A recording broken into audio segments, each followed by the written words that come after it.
You can go from the highest of the high winery in Napa Valley, and you can still serve the needs of the lowest of the low, a homeless shelter in Oakland, California, and you can still make a social mission out of it, and that's what social entrepreneurship is all about.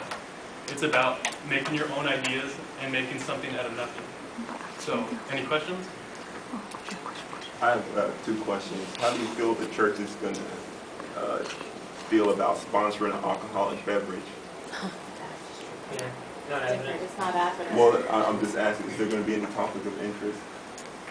They're not sponsoring the alcoholic beverage. It was their shelter in the first place. It's just that they didn't have the money to run it. So they're doing nothing with the winery. They're just giving the money to the shelter that they had, but they don't have the finances to provide the full operation for it. So I'm sure, at least we figured that they wouldn't have any problem giving to the shelter that's on their site and their park. And also, it's not more so the winery that is funding the shelter, it's the bed and breakfast that is attached with the winery.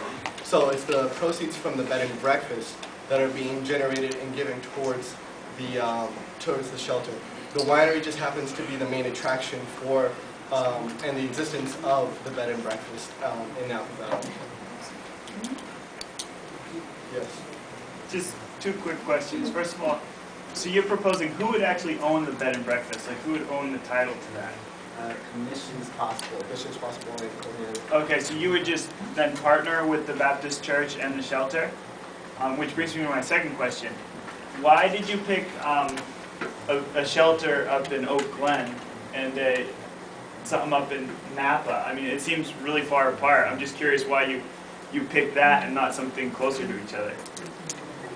Well, we chose it because San Francisco and Oakland, California, compared to Napa Valley, is about an hour and a half away. Okay. Also, Oakland has a stronger need for a homeless shelter rather than Napa, California, or St. Helena.